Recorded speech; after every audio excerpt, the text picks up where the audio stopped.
If you collected all the clichés from every travelogue ever made, you could use them to describe Hong Kong.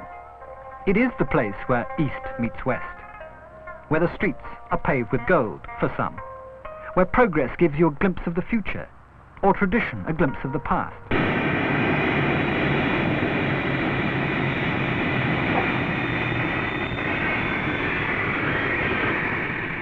Today, most visitors are denied the spectacular arrival in Hong Kong by sea, but by air, it's still an unforgettable experience. In the early morning light, the plane skims the towering skyscrapers and seems about to land on the silver blue waters of the harbour. Airports are the same the whole world over, except that some work and some don't. This one is super efficient. Once outside its doors, first impressions of Hong Kong as it prepares to face a new day suggest that this is the archetype of a bustling, modern, Western-style city. Commuters travel to work on one of the world's newest and most sophisticated underground railway systems. So far, it all looks quite familiar to Western eyes. But wait.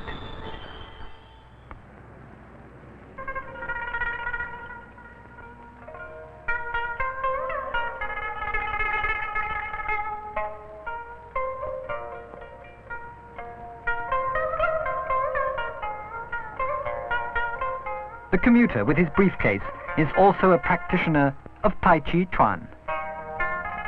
At daybreak, thousands of them can be found in parks and gardens, on rooftops and on tiny balconies, anywhere with enough room to practice this strange and ancient form of keep fit. The movements, performed as if in slow motion, are designed to give perfect balance and muscular control, and the sequences have charming names: catching a peacock's tail, or finding a needle at the bottom of the sea, sound like a perfect way to start the day. According to its devotees, Tai Chi Chuan relaxes taut nerves and counters the stresses of 20th century city life.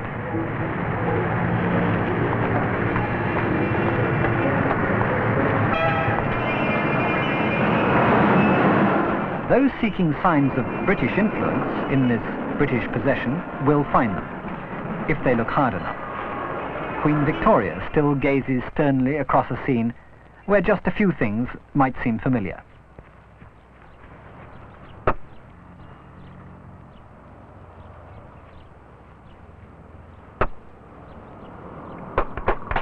Good show, Tony. Oh, hey, old chap. Thank you. But afternoon tea can hardly be considered a British institution. It was a habit they borrowed from the Chinese. The truth is that that part of Hong Kong which is not Chinese is now thoroughly cosmopolitan.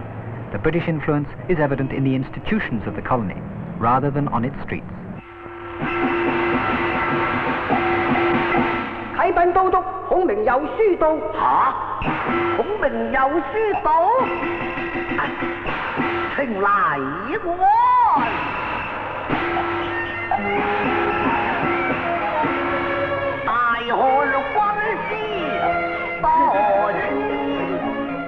It's said that the name Hong Kong means fragrant harbour. Though its fragrance may now be elusive, it's certainly one of the finest harbours in the world.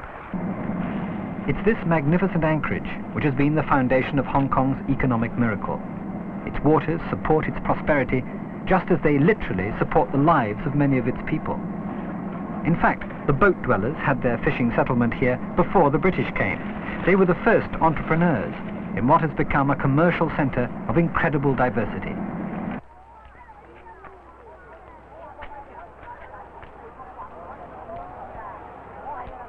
Not by chance has Hong Kong become a mecca for the bargain hunters of the world.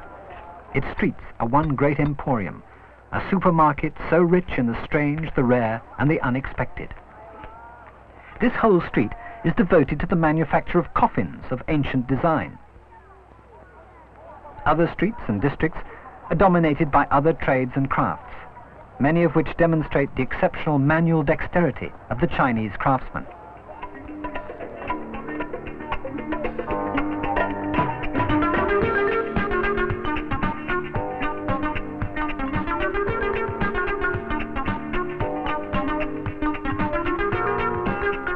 Here are the discreet and intimate shops that sell the pictures and the carved ivory, the painted fans and the celadon, the blanc de chine, the famille rose and verte, and of course the jade. An appreciation of jade is as Chinese as chopsticks, and in Hong Kong's famous jade market is a fabulous range of jade ornaments.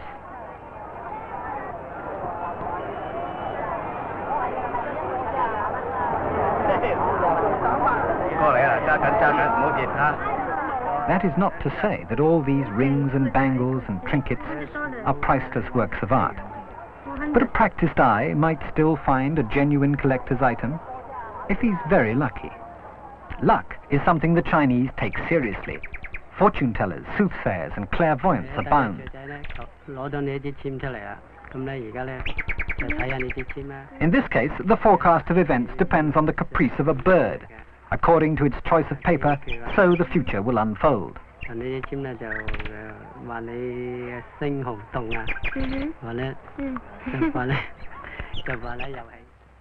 Modern Western medicine has not supplanted traditional Chinese acupuncture. No one can explain in scientific terms why the insertion of fine needles in the skin can produce beneficial results, but even the most skeptical have to admit that it sometimes does. Acupuncture clinics draw visitors to Hong Kong in search of treatment, but not as many as come in search of adornment. The rag trade is Hong Kong's largest and most vigorous industry, employing about 42% of the industrial workforce.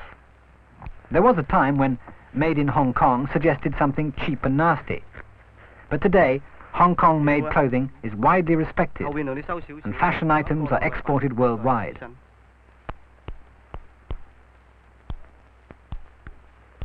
Not only clothing, but a wide range of fashion accessories seem to suit the skills of the Hong Kong workers.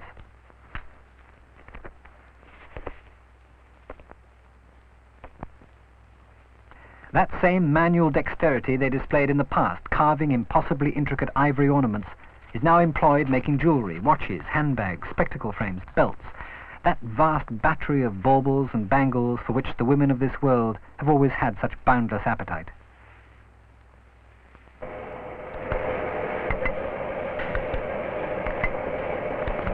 And those same nimble Hong Kong fingers are now needed to assemble 20th century toys, the radios, calculators, music centres that are demanded by the children of the electronic age.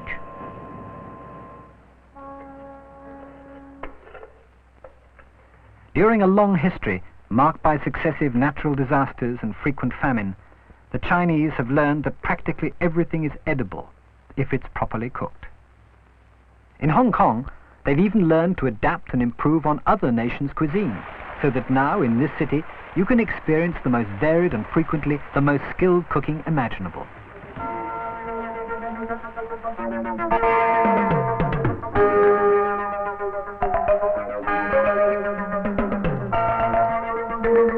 Those who've only eaten Chinese food in the West will discover that familiar dishes, like fried rice, are often unavailable in the restaurants of northern China, where only noodles are served. Cantonese cuisine, the local Hong Kong style, is famous for seafood dishes of all kinds. From northern China comes a miracle called beggar's chicken. Some beggar. His bird has been marinated, stuffed, and then baked slowly in a covering of clay. When the bird is done and the clay is cracked open, the aroma beggars description.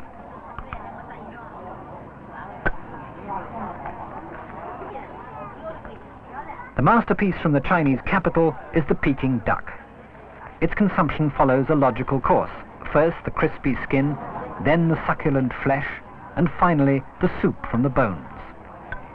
Since great chefs go where the money is, this dish is now cooked better in Hong Kong than anywhere. As you can judge by the size and number and magnificence of its restaurants, eating out is big and serious business in this city.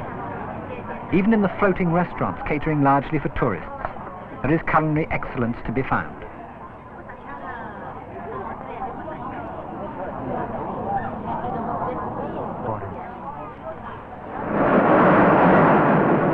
But Chinese food is only one of the joys of life in Hong Kong. The place is a feast for all the senses, and to indulge them, you don't have always to be spending money. Certainly, in this great commercial centre, they'll sell you something if they can, and all the pleasures of the senses are here to be purchased. But if you're not in the buying mood, a tram ride through the streets of Wan Chai as darkness falls can be the biggest bargain of all.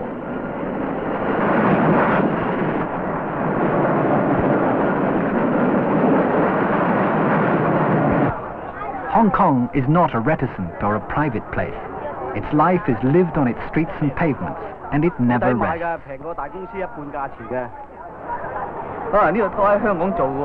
Long after the tourists have gone to bed, and the curio shops have closed, and the antiques, old and new, and the jade and the ivory have been locked up for the night, there are market lanes alive with noise and swarming crowds and the smell of cooking food and fresh vegetables and fish. Whatever its future, this tiny, crowded, melodramatic and unlikely British outpost on China's southern coast has a vibrant present that is marvellous to share.